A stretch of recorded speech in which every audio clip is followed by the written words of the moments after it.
Well, welcome to the Top Gun Show, where I bring you new partners, new technologies, and introduce you to the best professionals in the industry, all so you can make informed decisions. Today, I'd like to welcome back my friend Heather Margolis, the president and CEO of Channel Maven. Channel Maven Consulting provides strategic channel programs, channel marketing, and channel consultation to IT organizations of all sizes. I had the pleasure of interviewing Heather in May of 2021 when she was running Spark Your Channel, a demand gen company. And now a few things have changed in the last 4 years since then, so let's dig into this story. Heather, welcome back to the Top Gun Show. Steve, thank you so much for having me. You know, I'm such a huge fan of you. I follow you on LinkedIn. You seem to be on my feed like every time I turn on LinkedIn. And you have great content. So people out there in this industry or related industries that want to get good content every day, follow Heather. That's what I'm saying. Thank you. All right. So number one, who is Channel Maven? That's a great name. Who is Channel Maven and what services do you provide and for who? Thank you so much. So, yes, we were actually Spark and Channel were acquired, and then I got to spin the consulting arm back out. We really focus on helping technology and telecom companies better engage their partners, better onboard their partners, communicate to partners, and then help the partners drive demand, whether through content or training or strategy sessions. Okay, and who do you offer these services to? It's usually tech companies or telecom companies from like the larger mid-size up through enterprise. So you need to pretty much have the size where you need channel partners you're ready to engage, whether it's solution providers or MSPs or non-traditional partners like accounting firms.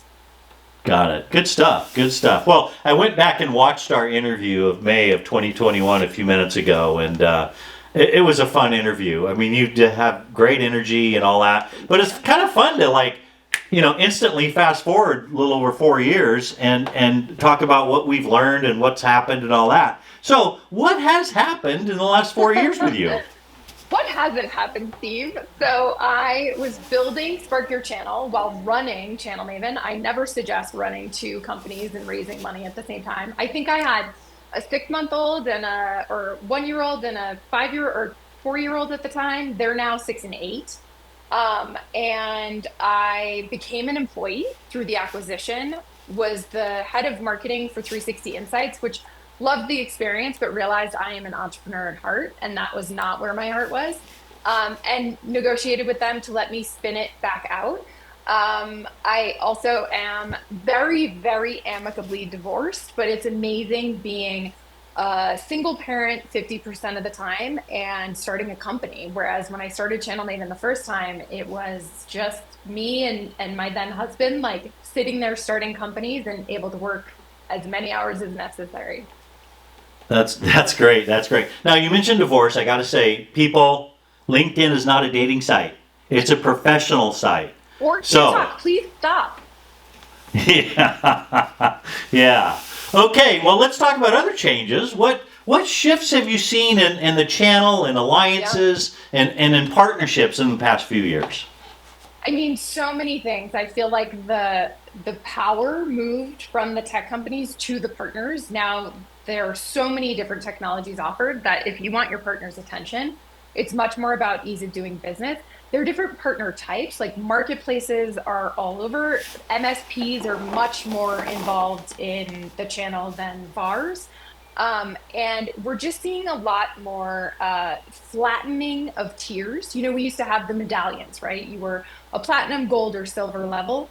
And now we're seeing you are a solutions partner, you are a build partner, you are a referral partner. Instead of tiering that, it's what type of partner are you and how can that tech company better enable you?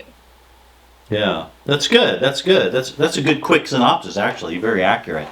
Um, since we're on and I had no idea we were going down this road, but since we're on the theme of change and discovery and divorce and all this stuff that's happened to you, Amicable divorce. I think he and I are going amicable. to write a book. Like his girlfriend and I get along great. We live 5 houses away. The kids run back and forth. Like this is the way to do it, people. That's rare. That's rare. I don't have that relationship with my ex, but that's for another show. Okay, All good. so along the theme of discovery, let's just do that. What's something? Give me an example, personal question. What's something that you've discovered about yourself recently in the last 4 or 5 years? Yeah, it's interesting and great question. A few years ago, my oldest was diagnosed with dyslexia, and as we were digging through and learning as much as we could about how to support her, I realized that I'm dyslexic. So I think I was 44 when I realized I was dyslexic, and so many light bulbs went off over and over again. Like, I wasn't bad at school, I wasn't lazy, I wasn't confused. I was confused, but I was confused for good reason. And I taught myself how to learn without knowing that that's why I needed that foundation.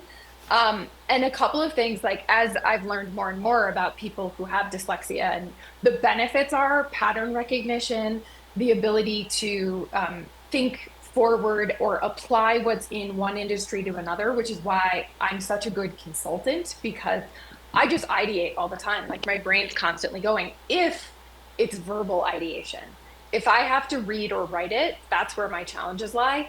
The other thing is, on a personal level, I have always been told you're so authentic, like what you see is what you get. I can't hide my emotion. Like, if I'm annoyed by something, it's all over my face. And I found out that is part of being dyslexic. Like, you can't make up a story in your head while you're living the reality. You are who you are, and that's it. I love it. I love it. I got to know, I don't know if you remember this, but I got to know Jay Leno on a personal basis years ago, 10, 15 years ago, and we became friends, and he's dyslexic. And he chalks up a big part of his success to dyslexia, because when you have, I won't even say that's a bad thing, but when you have that, you overcompensate in these areas and you become very keen in these other areas. Now, I think there's other people that you probably know other people, Yeah. famous people that have had this, that has turned it into an amazing thing, actually. There's something about being in the spotlight. So I love being on stage, shocker, right? Like, even in the 3-minute conversation, you can tell that. I love being in the spotlight. And part of that is it allows me to process or to verbally talk about things that I'm very smart about. Whereas if I'm having to sit down and write or read something, it's super challenging. It's something that AI is helping more than ever. My daughter has several AI apps on her iPad that the school has now sanctioned that she can use, so that she can read or have the laptop read a math problem to her, so that she hears it instead of having to write it or read it. That's great. That's great. I love it. I love it. That's good stuff. Well, thank you for being so transparent. Let's not wait 5 years for the next interview. I'm shocked to hear that you discovered this when you were 44 or whatever you said, because I thought you were just leaving your 20s right now. I'll pay you $20 later. Yeah, exactly. But anyway, hey, thanks for carving out time, man. I know your business is very successful, as it should be, because you're excellent at what you do. Thanks for carving out time. Oh, and your mug. I shipped you your mug. I can't and wait. The Brinks armored truck.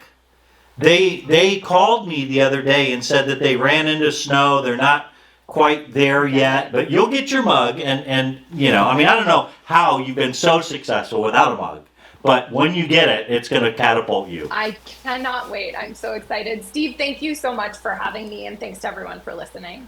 Thanks for watching, everybody.